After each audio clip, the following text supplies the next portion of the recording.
Assalamualaikum warahmatullahi wabarakatuh. Selamat pagi anak-anak. Bertemu lagi dengan Bu Maharani ya, setelah kemarin kalian mengerjakan penilaian tengah semester.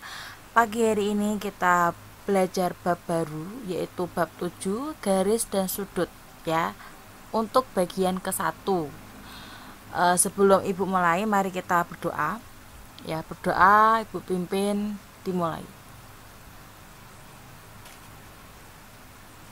Amin, selesai.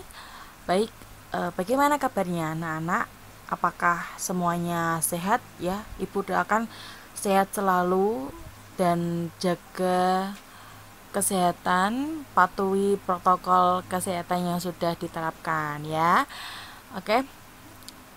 Mengingat kemarin ya, Ibu sempat menyampaikan bab 8, yaitu bangun datar segi 4 dan segi 3. Kita skip dulu itu. Nanti Ibu lanjutkan setelah bab 7 ya, insya Allah. Oke, untuk langkah pembelajaran dan penilaiannya, yang pertama kalian baca materi ini, kemudian diringkas yang rapi. Kalau ada materi yang menggambar seperti menggambar garis, menggambar sudut, atau menggambar suatu bidang, kalian gunakan penggaris ya, biar tulisannya tuh lebih rapi. Kalau rapi pasti enak dilihat dan enak buat belajar ya. Setelah itu kalian kerjakan latihan soalnya, dan hasil tulisan kalian itu difoto, dikirim ke Google Classroom paling lambat hari Rabu ya, tanggal 17 Maret. Topik pembahasannya ada 2. Yang pertama memahami dan menjelaskan hubungan antar garis. Yang kedua menjelaskan kedudukan dua garis. Nah, kita ke topik yang pertama, yaitu hubungan antara titik, garis, dan bidang. Nah, kita kenali dulu apa sih itu titik. Nah, di sini ada titik A ya, ada huruf kapital A dan ada noktah, ini namanya noktah ya.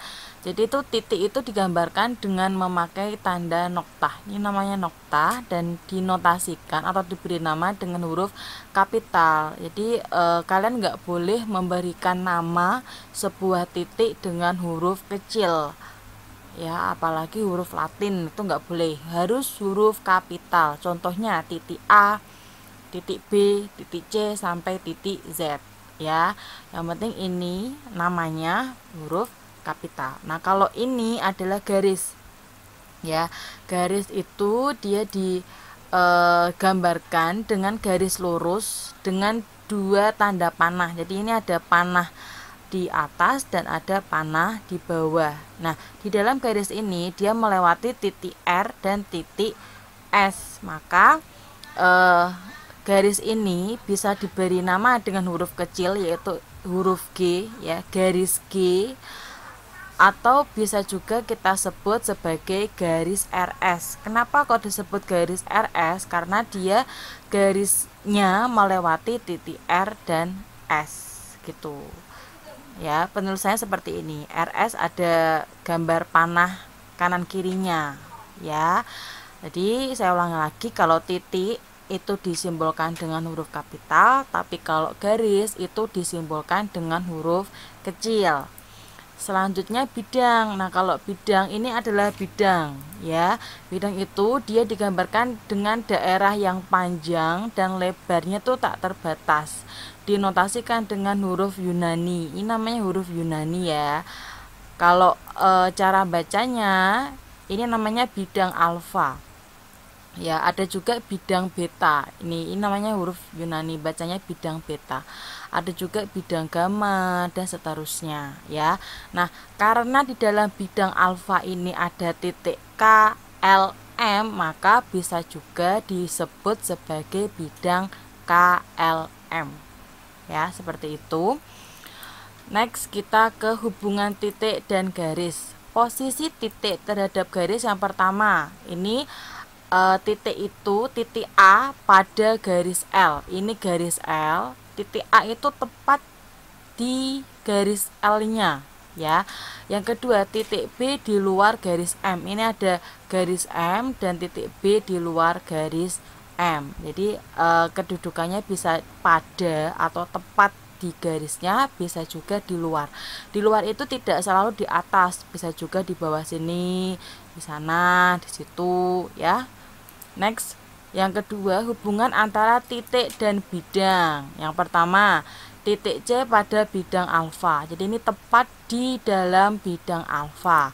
Kalau di luar ya di sini ya, ini titik D di luar bidang beta. Ini bidang beta, ternyata ada titik di luar, ada titik yang di luar bidang beta. Nah, gambarnya seperti ini ya. Yang ketiga, hubungan antara garis dan bidang. Yang pertama, garis L pada bidang alfa. Jadi ini ada bidang alfa, di dalam bidang alfa itu ada garis L ya. Dan diingat-ingat lagi kalau garis itu dia ada panahnya atas bawah, kanan kiri itu ada panahnya. Kalau dia garis di luar bidang, nah seperti ini gambarnya ya. Kalau menembus, nah seperti ini. Ini maksudnya tuh seperti halnya sebuah sinar ya, sebuah sinar yang menembus sebuah kertas. Jadi kalau kalian praktek gitu ya, ada kertas kemudian ada sinar matahari atau sinar apa ya, center ya, kalian senteri kertasnya kan, itu nanti sinarnya akan tembus. Nah, tembusnya ini digambarkan dalam geometri garisnya putus-putus ya, tembus ke bawah. Nah, seperti itu. Selanjutnya titik-titik segaris itu disebut juga kolinear. Nah, seperti ini. Jadi titik A dan B itu pada garis L namanya kolinear ya. Tadi ada juga yang pertama waktu pengenalan garis kan ada tuh garis RS. Nah, itu juga dia berlaku sebagai kolinear karena ada dua buah titik yang berada pada garis. Kalau titik-titik sebidang itu namanya koplanar. Nah, ini ada C sama D di dalam bidang beta ya. Nah, itu tadi hubungan antara titik, garis, dan bidang. Nah, sekarang pemahaman tentang garis ya. Garis itu dia memiliki tidak memiliki titik pangkal dan titik ujung, atau bisa kita sebut bahwa dia tuh mempunyai tanda panah di kedua ujungnya. Dinotasikan seperti ini, A, B ya, ada panah kanan kiri ya. Nah, maksudnya tanda panah di kedua ujung itu dia dapat diperpanjang sampai tak terbatas ya. Ini bisa sampai sana, ini juga sampai nggak tahu kapan selesainya tuh nggak tahu ya, diperpanjang. Ini namanya garis ya, garis AB.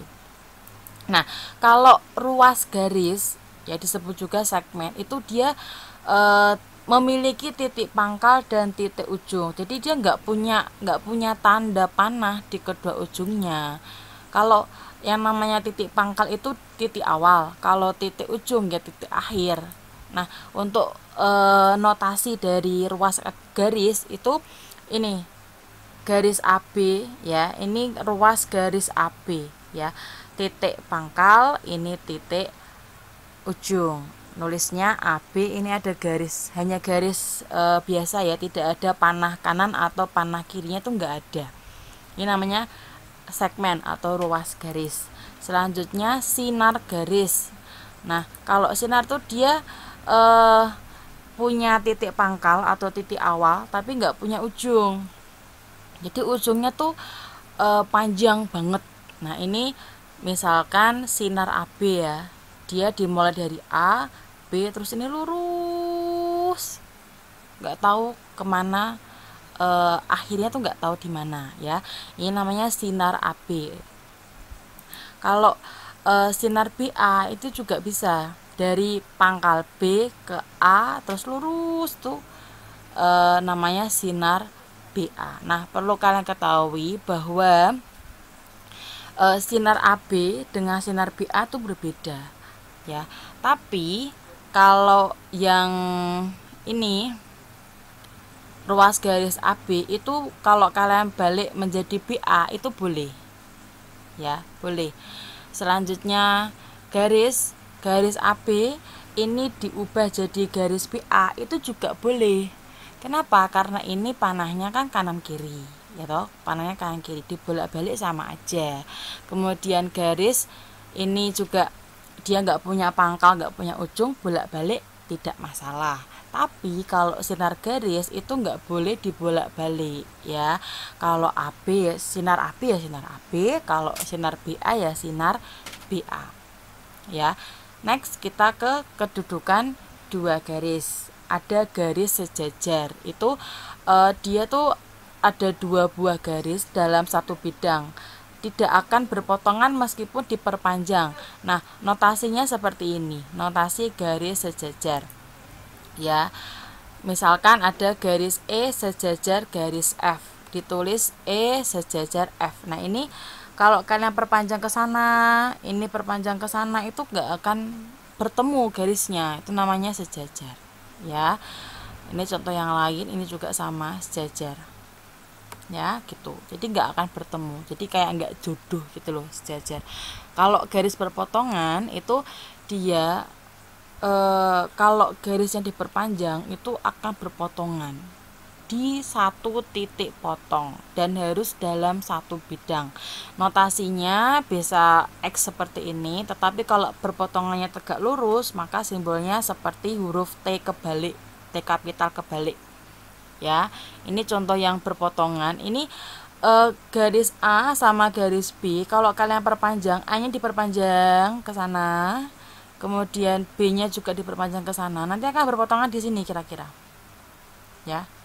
A sama B kalau tampak seperti ini itu enggak berpotongan, tapi kalau diperpanjang dia akan berpotongan ya. Kalau yang tampak berpotongan seperti ini, M sama N berpotongan di tengah-tengah ini ya. Kemudian yang tegak lurus, nah seperti ini bentuknya, bentuknya kayak L gitulah ya, tegak lurus. Selanjutnya next yang terakhir garis berhimpit, dia tuh ada dua buah garis, tapi karena berhimpit nampaknya seperti satu garis dan tidak ada notasi ya, nggak ada notasinya seperti apa, cukup seperti ini aja. Jadi ini aslinya ada dua garis ya, I sama J, ini K sama L, jadi tumpuk jadi satu, itu namanya berhimpit. Nah, untuk latihan soalnya kalian buka buku paket matematika semester 2 halaman 117 nomor 10A dan B ya. Kalian coba kerjakan, nanti kalau mengalami kesulitan silakan ditanyakan saja lewat WA grup atau WA pribadi ya. Jadi kesimpulan pada pagi hari ini kita sudah belajar apa itu titik, garis, kemudian bidang, kedudukan antara titik dengan garis, titik dengan bidang, garis dengan bidang, ya kan?